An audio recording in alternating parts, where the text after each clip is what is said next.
And thank you so much for that report. No military intervention in Syria. That is the demand of the Russian government when it comes to a UN resolution on Syria. Without such an assurance, Russia promises a resolution-killing veto. Professor Mark Galeotti of New York University is an expert on Russia. He joins us now. Mark, is Russia bluffing, or will they really veto the UN Security Council resolution?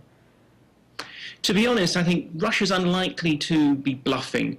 There may well be room for some slight fudging of the resolution and so forth to make it a little bit more amenable, but they've essentially sort of shown that they are willing to draw a red line here and say, no, we're not willing. Unless the resolution explicitly rules out military force, we're not willing to go along with this. Mark, is this a situation that this is actually a sovereignty issue, that Russia is concerned that if the United Nations can interfere with the internal affairs of Syria, they might do so one day in Russia as well, particularly since there's going to be 10,000 people marching in Moscow this weekend against Putin? I don't think there's any real belief that someday the international community or the United Nations might be intervening in Russia.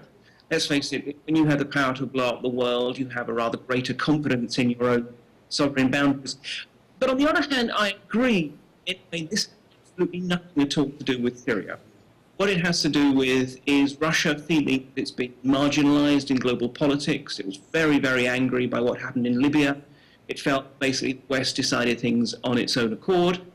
And it's wanting to prove a point, that basically you cannot carry out major global regime change or similar without already having Moscow on board, rather than just hoping that it'll come along later. Now, Syria seems to be a big commercial market for Russia. How much does that play into their veto here, or potential veto? It certainly has an impact. I mean, you've got to bear in mind that in a time when so many of Russia's arms exports to countries like Venezuela get paid with IOUs that may never be cashed, Syria pays and pays hard cash, and they've actually just ordered just over $500 million worth of extra combat planes from Russia. So there is certainly a sense that actually Syria is a vital asset. It's also worth noting that there is a Syrian naval base tasked on the Mediterranean that is Russia's only naval base in the Mediterranean. So there is a sense that at a time when other Arab countries may be involved in suppressing resistance, though not to the same level, but nonetheless that Syria is being targeted simply because it's not a friend of the West. Mark, as we mentioned before, Putin is having problems at home. By him standing up to the United Nations and the United States as well, does this gain him political points? It may gain him political points. I think more to the point, though, it avoids him losing political points.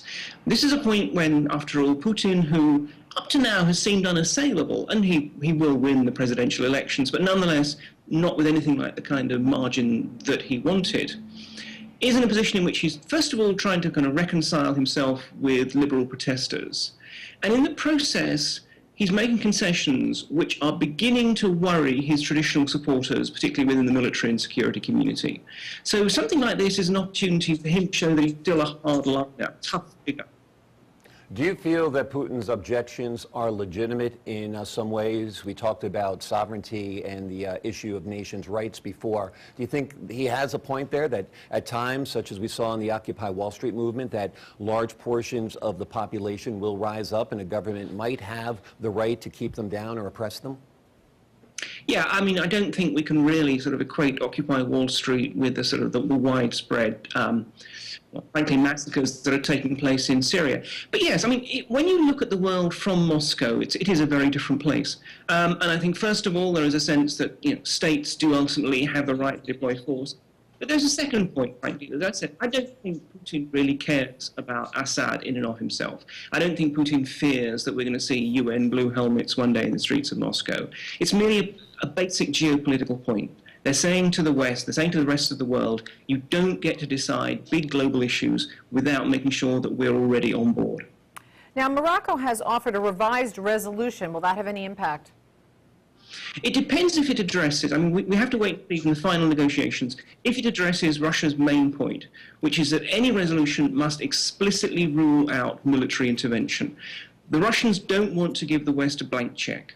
That's what they felt took place over in Libya. But they went along with a general resolution, and it became interpreted as saying, no problem sending your bombers to go and get rid of Gaddafi. This time, the Russians want to make sure that it's explicitly ruled out. So if the Moroccans can come up with a choice of words that addresses that issue, which will allow Russia to say, we succeeded in what we wanted to do, then they may well be scoped for some kind of deal. Okay, Professor, thanks so much for joining us. Of course, that remains to be seen. If you're just joining us now, here's a recap of some top stories. Matt Locker is with us with the latest. Yes, Lucy.